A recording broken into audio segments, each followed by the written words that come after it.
मध्य प्रदेश की राजधानी भोपाल से बीके हिंदुस्तानी यूट्यूबर, नेशनल मीडिया फाउंडेशन नई दिल्ली, समूह पत्रकारिता परिषद नई दिल्ली आज सिवनी मालवा के क्षेत्र में क्या विकास हुआ है केंद्र सरकार की तरफ से और मध्य प्रदेश सरकार की तरफ से, उसकी विशेष जानकारी लेने के लिए आज नर्मदापुरम जिले की सिवनी मालवा तहसील पहुंची है।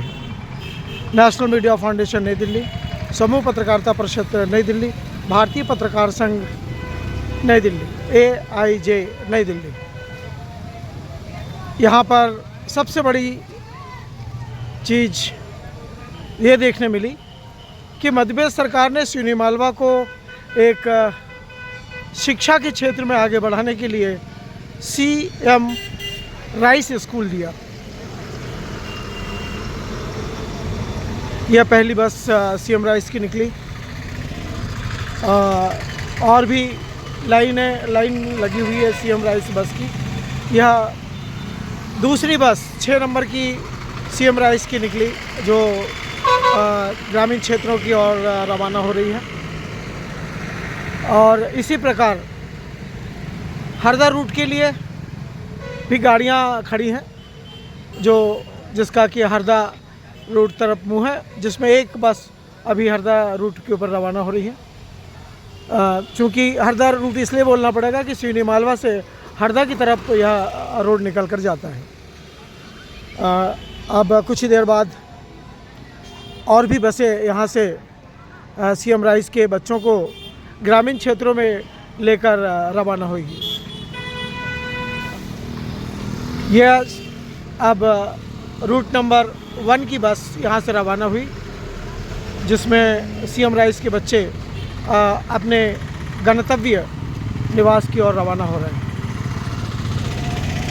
CM राइस स्कूल के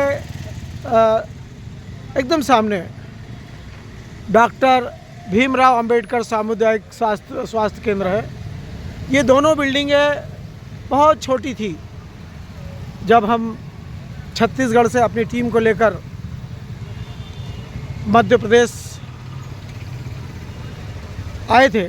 चूँकि पहले यह मध्य प्रदेश में छत्तीसगढ़ जुड़ा हुआ था, पर जैसे ही छत्तीसगढ़ अलग हुआ, हमारी टीम को चूँकि मध्य प्रदेश पसंद था तो उन्होंने अपना राष्ट्रीय मुख्यालय मध्य प्रदेश में स्थापित कर लिया।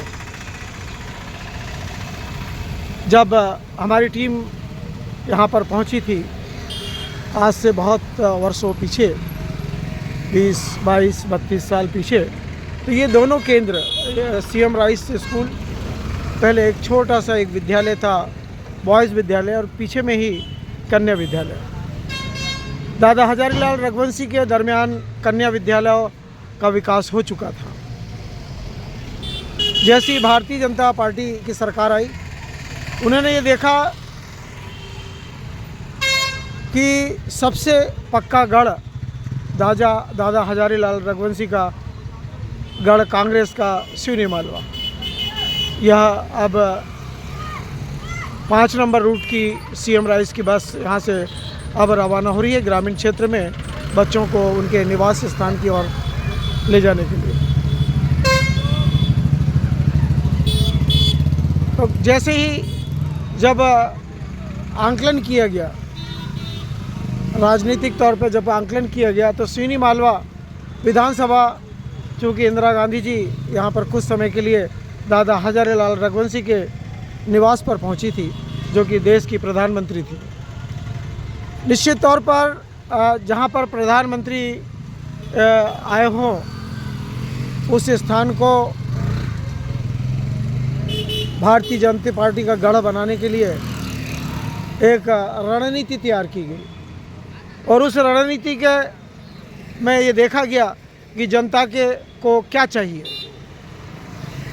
सबसे पहले उन्होंने स्वास्थ्य पर ध्यान दिया और छोटे से एक स्थान को डॉक्टर भीमराव अंबेडकर का नाम देते हुए भव्य स्वास्थ्य सुविधाएं प्राप्त करने के लिए बिल्डिंग का निर्माण किया और व्यवस्थाएं की। सामने ही स्टाफ को रहने के लिए बिल्डिंग बनाई गई और सीएम राइस स्कूल दिया गया, जिसकी पुरानी बिल्डिंग को तोड़कर नई भव्य बिल्डिंगों का निर्माण किया गया। और धीरे धीरे सिवनी मालवा का विकास शिवराज सिंह चौहान के मामा जी के कार्यकाल में बढ़ते बढ़ते इतना बढ़ गया कि लोगों को ये विचार करना पड़ा कि सरकार नरेंद्र मोदी की बनना है कि अन्य की। और बीजेपी ने अपना गढ़ मध्य प्रदेश के अंदर में स्थायी कर लिया। शिवराज सिंह चौहान जो प्रदेश के मामा के रूप में विख्यात हुए, उन्हें दिल्ली बुला लिया गया और दिल्ली में उनको भगवान का आशीर्वाद मिला कि वे कृषि मंत्री बन गए। चूँकि मध्य प्रदेश किसानों का प्रदेश है, तो उन्हें मामा जी को मुख्यमंत्री के पद से कृषि मंत्री का पद केंद्र में दे दिया गया। अब वे इस क्षेत्र को अब किसानी के क्षेत्र में विकसित करने का प्रयास कर रहे हैं। स्वास्थ्य, शिक्षा, अब कृषि, ऐसा लोगों का विचार बन रहा है कि जैसा कि भैरुंदा में कृषि भवन बनाया गया है, उसी प्रकार सिवनी मालवा में भी अब कृषि के क्षेत्र में और किसानों के विकास के लिए काम किया जाएगा, ऐसा यहाँ के जनप्रतिनिधियों का विचार बन रहा है। हमने आपको सीएम राइस के बारे में बताया, हमने आपको स्वास्थ्य से संबंधित जानकारी दी और ग्रामीण क्षेत्रों में जिस प्रकार से विकास हो रहा है नरेंद्र मोदी की सरकार के अंतर्गत और डॉक्टर मोहन यादव की सरकार के अंतर्गत, ठीक वैसा ही विकास तहसील के अंदर हो रहा है। और ये अच्छा विषय है कि अब इस तहसील को 2 भागों में बांटा जाना तय हो गया है। एक तहसील शिवपुर और दूसरी तहसील सिवनी मालवा। जब तहसीलें बटेगी तो निश्चित रूप से विधानसभा को भी का भी बंटवारा किया जाएगा, लोकसभा का भी बंटवारा किया जाएगा। और बंटवारे का कारण है आम जनता की मांग। क्षेत्र बड़ा हो गया, विधायक एक हो गए, सांसद एक हो गए, तो गवर्नमेंट ने ये प्रयास किया, लोकसभा और विधानसभा के सदस्यों ने ये विचार किया कि अब चूँकि सिवनी मालवा अब गेहूं का प्रदेश बनता जा रहा है और इस गेहूं के प्रदेश को, इस मिनी पंजाब को क्यों ना 2 भागों में बांट दिया जाए। एक वो भाग जो शिवपुर के अंतर्गत आएगा और एक वो भाग जो सिवनी मालवा के अंतर्गत आएगा। अब सिवनी मालवा का जो विकास है वो निश्चित तौर पर अपने स्थान पर ही है और विकसित होता जाएगा। और अब धीरे धीरे शिवपुर का विकास होगा। अभी कुछ दिन पहले हमने आपको तहसील शिवपुर की बिल्डिंग के बारे में जानकारी दी और आगे चलकर हम आपको शिवपुर तहसील में जो पहले अधिकारी एसडीएम शिवपुर, तहसीलदार शिवपुर, आरआई शिवपुर और पटवारियों की एक टीम शिवपुर का हम इंतज़ार कर रहे हैं। हो सकता है 2025 मार्च के बाद, 2025 मार्च फाइनेंशियल ईयर रहता है मध्य प्रदेश सरकार का और बैंकों का भी और अन्य लोगों का भी। उम्मीद है कि आने वाले आर्थिक संपन्नता वर्ष में शिवपुर तहसील बन जाएगी और विकसित हो जाएगी। शिवपुर तहसील बनने से 3 फायदे होंगे। पहला, किसानों की जो समस्या है 2 भागों में बढ़ जाएगी। शिवपुर के किसान शिवपुर तहसील पहुंचेंगे और सिवनी मालवा के किसान सिवनी मालवा तहसील पहुंचेंगे। 2 तहसीलों के हो जाने से आम जनता के बीच में जो टकरार बनी हुई है वो ख़त्म हो जाएगी। जो पैसा केंद्र सरकार से आएगा वो 2 तहसीलों में बढ़ जाएगा। मध्य प्रदेश सरकार से जो पैसा आएगा वो 2 तहसीलों में बढ़ जाएगा। निश्चित तौर से दोनों तहसीलों का विकास होगा। पर ऐसा आम जनता से पता चल रहा है कि भारतीय जनता पार्टी के जो संगठन के लोग हैं अभी 2 हिस्सों में बंट गए हैं। एक हिस्सा ये कहता है कि शिवपुर तहसील नहीं बनना चाहिए और दूसरा हिस्सा ये कहता है कि शिवपुर तहसील बनना चाहिए। ऐसा आम जनता के बीच से हमको जानकारी हासिल हुई है। अभी यह जानकारी प्रमाणित इसलिए नहीं है चूँकि जो मंडल अध्यक्ष बने हैं उन मंडल अध्यक्षों से अभी हमारा आमना सामना नहीं हुआ है।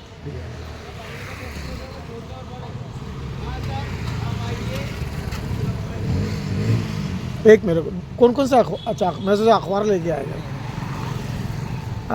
मैंने विचार किया कि शायद अखबार संध्या अखबार पहुंचा है, पर संध्या अखबार नहीं, संध्या नाश्ते की व्यवस्था की जा रही है।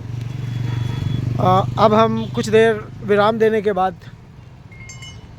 अब तहसील सिवनी मालवा की जो बिल्डिंग है वहाँ से अपने इस बीके हिंदुस्तानी माध्यम को आगे बढ़ाने का प्रयास करेंगे। हमारे बीके हिंदुस्तानी चैनल के जो सदस्य हैं वो समय समय पर जब भी यहाँ पर आते हैं तो एक विशेष दुकान है जहाँ से ब्रेड, टोस्ट और भी कई चीज़ें लेकर जाते हैं। और आज भी टीम के सदस्य लोग उस बेकरी पे पहुंच चुके हैं, क्योंकि सभी ने अपना अपना काम अब समाप्त कर दिया है। और बीके हिंदुस्तानी का भी कैमरा कुछ देर बाद समापन की ओर है। इस समय डॉक्टर अंबेडकर स्वास्थ्य केंद्र में फैमिली प्लानिंग के लिए डॉक्टर आए हुए हैं और काफ़ी महिलाएं उस फैमिली प्लानिंग के कार्यक्रम में शामिल हुई है और चाह रही है कि देश की आर्थिक नीति में फैमिली प्लानिंग का होना अति आवश्यक है। इस समय हमारा camera Hansraj marriage garden Seoni Malwa में है,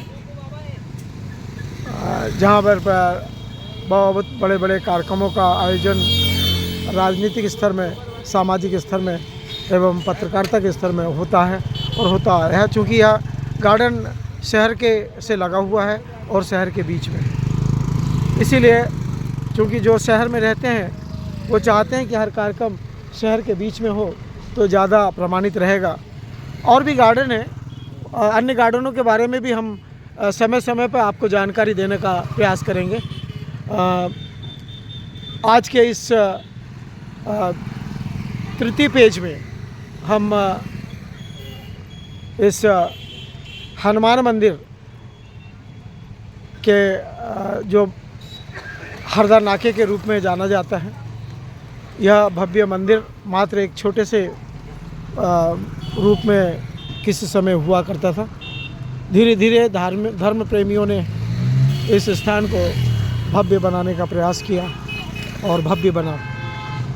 ईश्वर की कृपा जब मानवों पे होती है तो मानव धर्म संस्कार की ओर बढ़ता है। और हम भी, चूँकि हमारी टीम के 80% सदस्य ऐसे हैं जो हनुमान जी की आराधना नित्य प्रति करते हैं, गौ सेवा करते हैं। हमारी टीम में जितने भी सदस्य हैं वे पढ़े लिखे हैं, संस्कारवान हैं और सभी ने पत्रकारिता के क्षेत्र में बड़े बड़े सम्मान प्राप्त किए हैं। और उम्मीद है आज का पेज हमारा हनुमान मंदिर पर समाप्त होगा। और हम कृपा चाहते हैं प्रभु की कि वे हमारे चैनल को इसी प्रकार आशीर्वाद दें और भव्यता की ओर पहुँचे।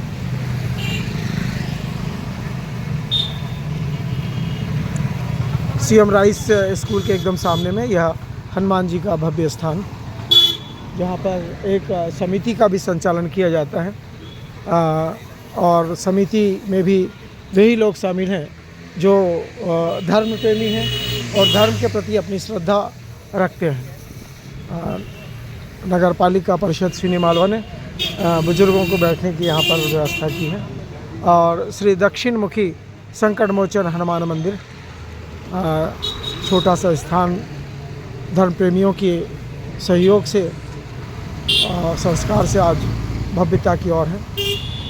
और उम्मीद करते हैं कि प्रभु की कृपा जब होती है तो मानव जीवन सफल हो जाता है और अग्रणी हो जाता है, गौरवशाली हो जाता है। इन्हीं शब्दों के साथ में श्री दक्षिण मुखी संकट मोचन हनुमान मंदिर, हनुमान जी को मैं चरण स्पर्श करता हूँ और आशीर्वाद लेना चाहता हूँ कि प्रभु हमें सद्गुण दे और हमारे ऊपर में कृपा कर, हमारी टीम के ऊपर कृपा कर और हम इसी प्रकार आगे बढ़ते रहें। इन्हीं उम्मीदों के साथ मैं वरिष्ठ पत्रकार बीके हिंदुस्तानी इस अपनी भव्य यात्रा के दरमियान श्री राम कथा, राम नाम प्रचार समिति आपका भव्य स्वागत करती है।